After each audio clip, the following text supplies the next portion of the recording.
All right, and we are back here on the GSMC football podcast. And for the final part of the show, we're going to now get into previewing the final game of Super Wildcard Weekend between the Rams and the Vikings. Now, as I was in break, I saw some updates with Mike McCarthy, and the Cowboys still have not extended him. They had some meetings with him, but they have not given him a new contract. So it's possible that he becomes a free agent and he'll probably get a job elsewhere if the Cowboys don't bring him back. So that could be a spot for Pete Carroll, which I hope doesn't happen because that would be very beneficial for the Cowboys. And that's a team that, could use a coach like Pete Carroll because they do have the roster to compete next year and get back to the playoffs. Especially when you got Dak Prescott coming back healthy next year. And they still have a lot of talent on defense. I know it was a disappointing year for the Cowboys, but I think if they brought in Pete Carroll, that would be a good spot for him. Again, as a Giant fan, you don't want to see that, but that's just my opinion. But I think I also did bring this up too, and I definitely brought it up in my production meeting. Is how if they did bring in Pete Carroll, how would that relationship work with Jerry Jones? I just don't think that would be a good mix. But anyways, so this is the final game tonight of the weekend. Rams Vikings. It will be played in Glendale, Arizona, because of we talked about this of the fires on the West Coast in California, and again, seeing more videos and posts on it. It's a very tough situation going on over there. So that is why this game is now being played over in Arizona. And the last time these two teams played against each other, you got to go way back to Week 8. Rams won that game 30-20. The Rams, they were coming in that game at 2-4. Vikings actually just dropped their first game to the Lions, and they lost that game.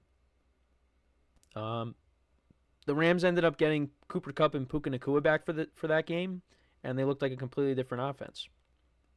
Matthew Stafford had 4 touchdown passes in that game, 279 yards. Kyren Williams, 97 yards on the ground. Puka Nacua, 7 receptions for 106 yards. Cooper Kupp had 5 for 51 in the touchdown. Demarcus Robinson had 2 touchdowns. The Vikings went right down the field on their first 2 drives. Well, actually, both teams scored touchdowns on their first 2 drives, but then the Rams, took over in the second half. You had that controversial no call on the face mask of Darnold that led to the safety. And Darnold was decent in the game, 18-25, 240 yards, 2 touchdowns, no picks. Justin Jefferson had 8 receptions for 115 yards. But they ended up losing that game. So how is this game going to go? Well, the Rams offense, excluding last week, they have struggled to put up some points. They put up 19 points against the Jets. Well, actually, they put up 12 points the previous week against the Niners, but that was a bad weather game. So, 12 points, 19 points, and then 13 points against the Cardinals. And if you want to go a little bit further back to Week 14, that was when they put up 44 points against the Rams, or against the Bills. Now, do I think that that's going to be the case tonight? Do I think that the Rams are going to struggle once again?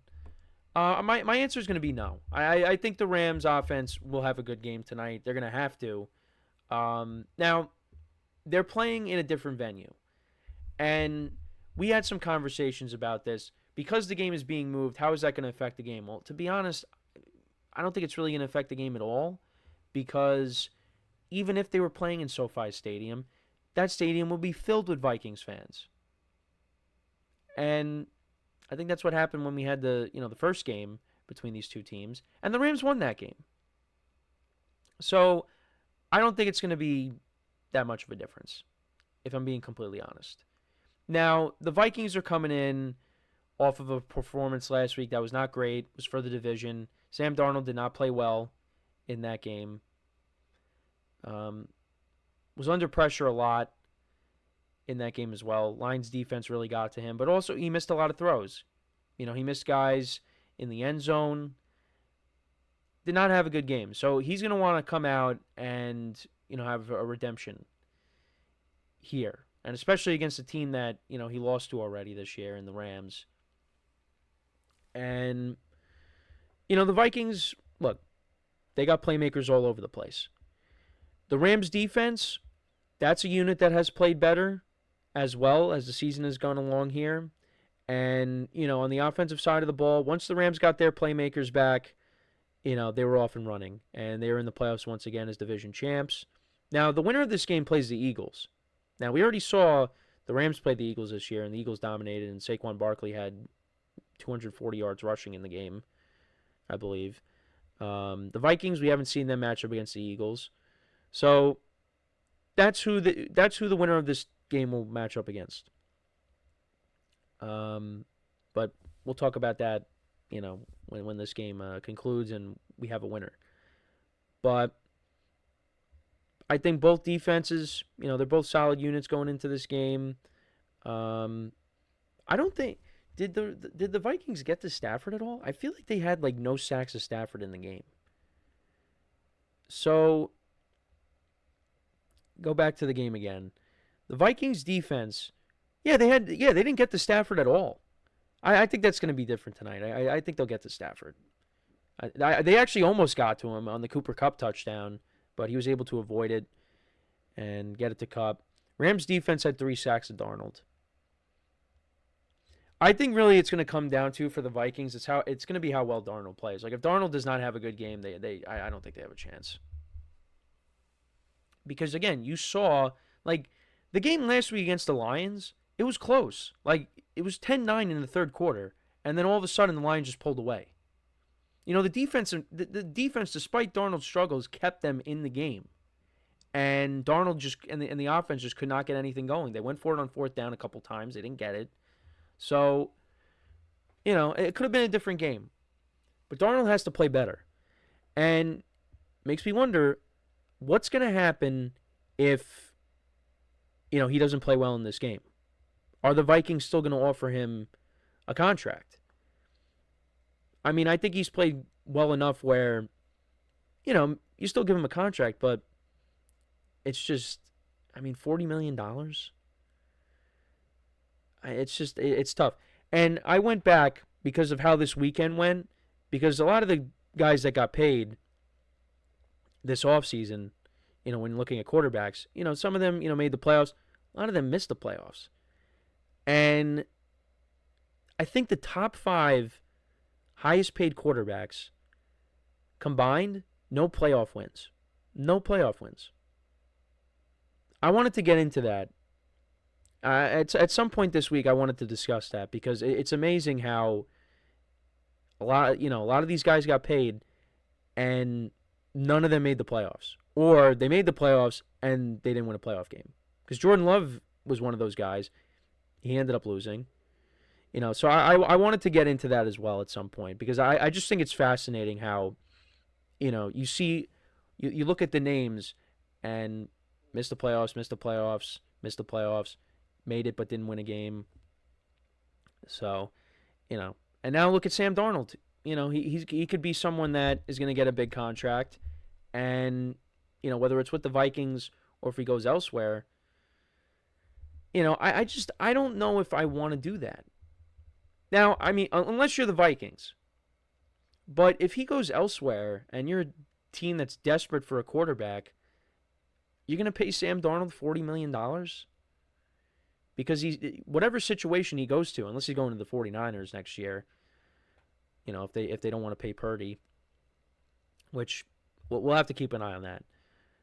I feel like any situation that Darnold goes to where a team needs a quarterback, it's not going to be as good as this one. So the numbers are not going to be as good. I don't know. That's something that we'll have to talk about a lot during the offseason. But he needs to have a good game tonight. If he does well tonight, I think the Vikings should win.